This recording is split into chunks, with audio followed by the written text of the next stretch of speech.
ఒక వ్యక్తి మరణించాడు. అతను చేసిన పాపపుణ్యాలకు రోజు మార్చి రోజు ఒకరోజు స్వర్గంలో, ఒకరోజు నరకంలో ఉండాలని చెప్పడంతో అతను మొదటగా నరకంలో కాలు పెట్టాడు. అక్కడ మొత్తం చెత్తా దుమ్ముతో చాలా మురుగ్గా ఉంది. మనుషులందరూ ఎక్కడ పడితే అక్కడ పడుకొని దొర్లుతూ చూడ్డానికి బక్క చిక్కిపోయి అన్నము తిని ఎన్నో రోజులైన వారిలా కనిపిస్తున్నారు. అక్కడ ఎవరి ముఖం చూసినా విచారంతో దిగులుతో ఉంది. వీళ్ళకి అన్నం పెట్టకుండా ఇలా వదిలేస్తున్నారేమో అని అనుకుంటూ ఉండగా ఇంతలో ఒక గంట మోగింది. వెంటనే అందరూ ఒక పెద్ద హాలు వంటి గది వైపు వెళ్తూ ఉండడాన్ని చూసి ఇతను కూడా వారితో పాటే వెళ్ళాడు. వెళ్లి నిర్గాంతపోయాడు. అది ఒక పెద్ద భోజనశాల. మధ్యలో చాలా పొడవైన బల్ల, దాని మీద అన్ని రకాల ఆహార పదార్థాలు, శాకాహారాలు, మాంసాహారాలు, మిఠాయిలు, పలహారాలు అన్నీ ఉన్నాయి. ఆ దృశ్యాన్ని చూసిన వ్యక్తికి మరి వీళ్ళు ఎందుకు బక్కచిక్కిపోయారని సందేహం కలిగింది. ఇంతలో యమభటులు వచ్చి బల్లకి ఇరువైపులా కూర్చున్న వారి చేతులకు పెద్ద పెద్ద పొడుగాటి గరిటెలు కట్టి వెళ్లిపోయారు. అవి చాలా పొడుగ్గా ఉన్నాయి. వాటితో తినడానికి అందరూ ప్రయత్నం చేశారు, కానీ ఎవ్వరికీ సాధ్యపడలేదు. చివరికి కొన్ని మెతుకులు మాత్రమే వాళ్ళ నోట్లో పడ్డాయి. అప్పటికే సమయం అయిపోవడంతో అందరూ నిరాశగా వెనక్కి వెళ్లిపోయారు. ఆ రాత్రి భోజన సమయంలో కూడా ఇలానే జరిగింది. ఆ రాత్రి ముగిసి తెల్లవారుగానే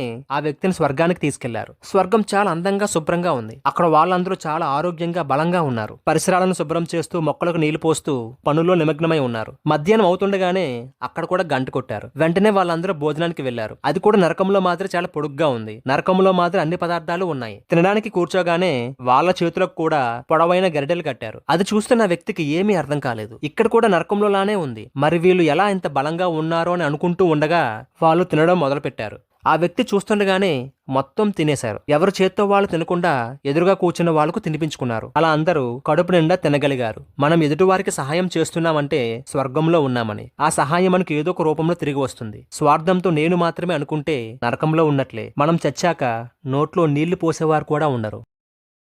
Download ShareChat.